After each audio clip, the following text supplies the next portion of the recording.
כתוב ככה במגילת אסתר, ובהגיע תור נערה ונערה לבוא אל המלך אחשוורוש, מקץ היות לה כדת הנשים 12 חודש. כן ימלאו ימי המרוקיהן 6 חודשים בשמן המור, ו6 חודשים בבשמים ובתמרוקי הנשים. ובזה באה הנערה באה אל המלך. כתוב, בקיצור מה שכתוב פה, אומר הגאון מווילנה, שבמגילת אסתר רמוז חג הסוכות. איך? הוא אומר עכשיו נבחנו לנו עוונות. שנה הבאה, מעכשיו אנחנו צריכים עוד פעם להגיע לאט, לבורא עולם, לראש השנה. אומר הגאון מווילנה בפסוק שקראתי לכם עכשיו, שכתוב שאחרי שבשתי מתה רצו להביא נשים למלך, שיבחר לו מלכה חדשה. אז לפני שבכלל יראו את האישה הזאת, את המועמדות למלך, מה עשו? לקחו אותם לחדר הנשים, 6 חודשים משכו אותם בשמן המור, ו6 חודשים לאחר מכן בתמרוקי הנשים ובבשמים. ואז באה הנערה אל המלך. אומר הגאון מווילנה, אתה יודע מי זאת הנערה הזאת? זה הנשמה שלך ושלי. הנשמה של כל אחד מאיתנו. עכשיו את נקייה, את טהורה. את רוצה לבוא עוד 12 חודשים ביום ראש השנה שוב פעם אל המלך? אתה יודע מה עבודת השם שצריך לעשות?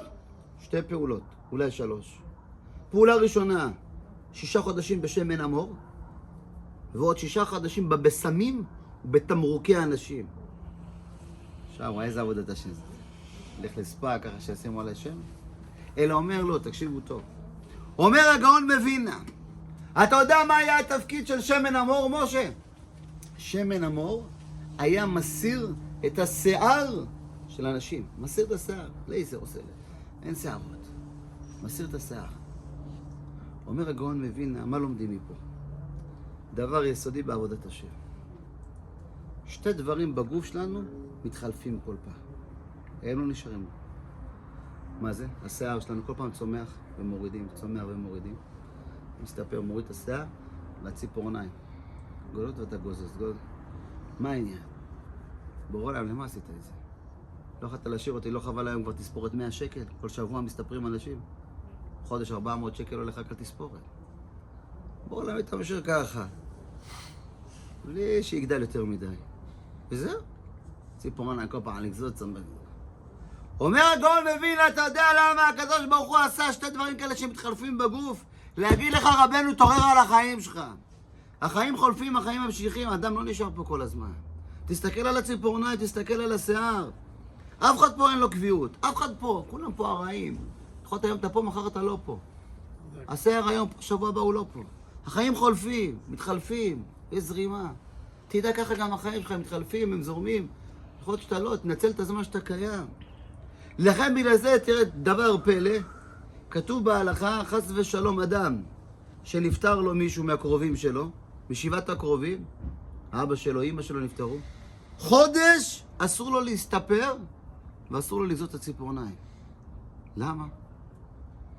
כי הוא לא צריך משהו תחלוף, הוא למד על החיים שלו.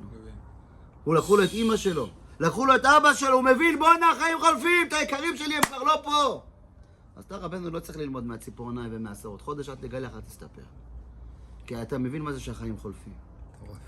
ככה זה החיים של האדם. החיים חולפים, החיים לא נשארים. הם כל פעם משתנים. יום אתה פה, יום אתה לא פה. לכן אומר, דבר יסודי, אומר הגאון מווילנה בעבודת השם, אז היסוד הזה שאדם יבין, כמו שאומר המסילת ישרים, העולם הזה בסך הכל פרוזדור, לא תרקלין לעולם הבא. זה פרוזדור, רבנו, אתה פה זמני, הרי, אתה פה כמה, אי בגבורות שמונים 60-70 שנה, אולי איך תדע אם תתשאר פה כבר. ממה תלמד? מתמרוקי אנשים, משמן המור, מהשערות והציפורניים. ואחרי זה אומר הגאון מווילנה, זה 6 חודשים בשמן המור.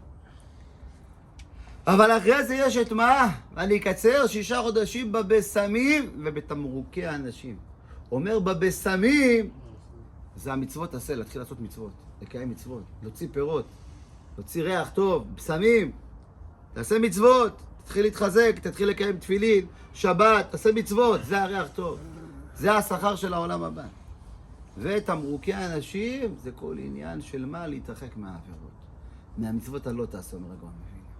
ברגע שבן אדם מכין את עצמו מעכשיו, עד 12 חודשים לשנה הבאה, ביום הדין, בצורה הזאת שהוא מבין שהעולם הזה הרי, ובעקבות זה הוא מתחיל לקיים מצוות, ולהתרחק מהלא תעשה מהעבירות, אז בבוא הנערה אל המלך.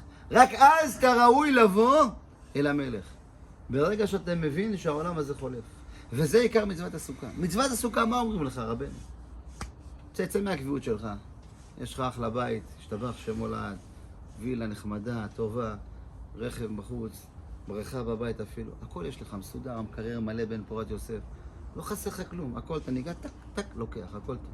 תעצור שנייה, רבנו. אתה יודע מה המצווה כרגע? תצא לבחוץ לרחוב, תבנה סוכה 4x4, תישן שם על איזה מיטה מתקפלת, אם לא על מזרון, בכלל על מזרן, על הרצפה, על הבלטות המשתלבות, תישן שם. מה קרה? אומר לך, בורא נפתח את העיניים של רבנו. ל7 ימים תבין, העולם הזה חולף. העולם הזה הרי. הבית שמאחוריך, זה לא הבית שלך. הרכב שאתה רואה אותו, זה לא שלך. הכל הרי.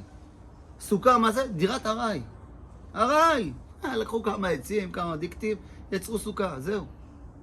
להגיד לך, שמע, זה המהות של סוכות, תצא מדירת קבע ותבין שהחיים שלך האמיתיים זה הרי. זה כל המהות של חג הסוכות. ומי הסמל של זה? שהבין, בואנה, על מה אני משקיע את החיים שלי? העולם הזה חולף, הסמל של זה, מי זה היה? יעקב אבינו. יעקב אבינו שהוא בא לעשיו, מה הוא אמר לו? אני לא רוצה כלום מהעולם הזה, קח את כל העולם הזה. אני רוצה את העולם הבא. חוץ מ4x4 פה בארץ ישראל שלי מצווה, לקיים את ארץ מצוות יישוב הארץ, אני לא רוצה כלום בעולם הזה. שום דבר. מי הלך 14 חודשים, לא יצא 14 שנים. לא היה מעניין אותו פרנוס, כלום לא מעניין אותו. 14 שנה יושב, לומד תורה יום ולילה, יום ולילה. רבנו, מה עם פרנסה? מה תאכל? מה תשתה? ממה תתקיים, רבנו? לא מעניין אותו כלום. מי הפקיר את כל הנאות העולם הזה?